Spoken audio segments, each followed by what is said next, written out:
সুখবরের পাশাপাশি একটু খারাপ খবরও আছে, সেটার জন্য আমরা প্রথমে দোয়া করি।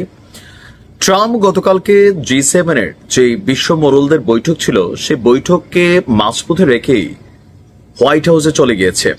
সেখানে যাওয়ার পর একটা বক্তব্য দিছে যে আপনার যা কখনো কল্পনা করে নাই এমন কোনো কিছু ঘটতে যাচ্ছে।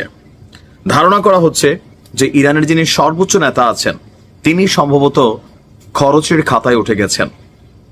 ইরানের পক্ষ থেকে বলা হয়েছে তাকে সুরক্ষিত জায়গায় নিরাপদে রাখা হয়েছে, কিন্তু ট্রাম্প বলছে যে খামেনি কোথায় আছেন যুক্তরাষ্ট্র তা জানে। এই কথাটাকে হালকা নেওয়ার কিছু নাই। গত 4 দিনে ইসরায়েল যা চাইছে, যেখানে চাইছে সেইখানেই কিন্তু অভিযান চালাইছে, সেই ব্যক্তিদেরকেই শাহাদাত করতে পারছে। ট্রাম্প কি চায়? ইসরায়েলকে ঝুঁকতে হবে, চুক্তি করতে হবে, কিন্তু ইসরায়েল কি ঝুঁকবে? না।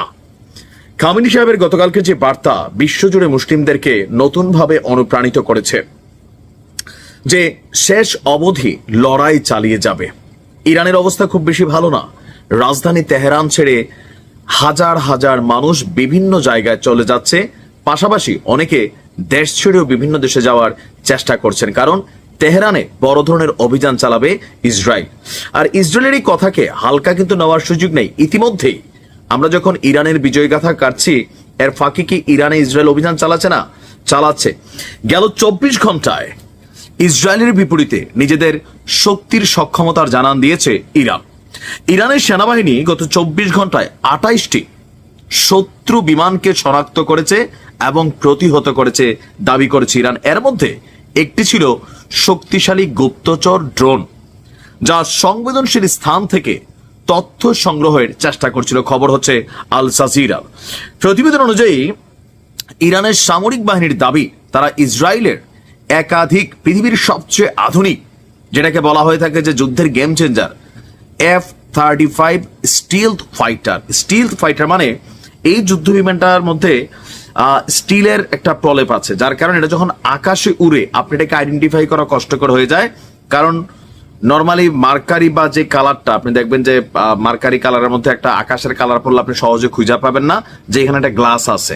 তদ্রুপ এই স্টিলথ ফাইটার জেটগুলোকে এমন ভাবে ডিজাইন করা হয়েছে যে এটা যখন আকাশে উড়ে খালি চোখে আপনি দেখবেন না যে এখান থেকে কোনো বিমান আছে কিনা, রাডারকে ফাঁকি দেওয়ার জন্য। কিন্তু ইরান বলছে যে তারা এই ইসরায়েলের একাধিক 5টা F-35 স্টিলথ ফাইটার জেটকে তারা ভূপতিত করেছে এবং আরো শত শত ড্রোন তারা ভূপতিত করেছে।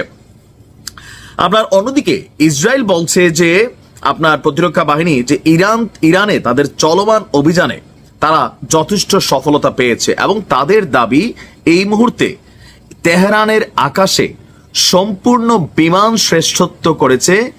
শ্রেষ্ঠত্ব অর্জন করেছে ইসরায়েল।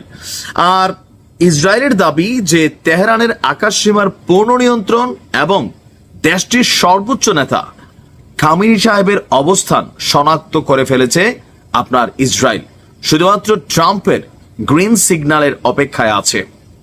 অপরদিকে ইসরায়েল বলছে যে শত্রুদের বেশিরভাগ আক্রমণকেই প্রতিহত করা হয়েছে। তবে আমি যে জায়গাটাতে একটু টেনশনে আছি, G7 এর যে বৈঠকটা, এই বৈঠক থেকে জার্মানির চ্যান্সেলরের বক্তব্য দেখছেন যে ইসরায়েল ওই নোংরা কাজটা করছে যেটা আমাদেরকে করতে হতো। বিষয়টা বুঝতে পারছেন যে ইরান একটা সন্ত্রাসী রাষ্ট্র, এখানে ইসরায়েল যা করতেছে যদি ইসরায়েল না করতো তাহলে তাদেরকে করতে হতো। সো ইসরায়েল ওই নোংরা কাজটা করতেছে, তার মানে বড় ধরনের একটা অভিযান কিন্তু তেহরানে চলবে।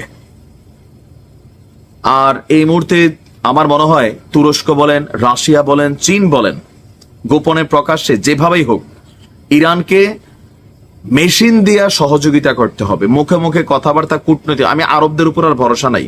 মিনিমাম লেভেলে তুরস্ক একটু ফরফরাই তো, বাট ফরফরানিতে আছে নাকি দিবে সেটা সময় বলে দিবে। ইরানকে আল্লাহ হেফাজত করুক, আরো বিজয়ের সক্ষমতা দান করুক। ভালো থাকুন। আসসালামু আলাইকুম।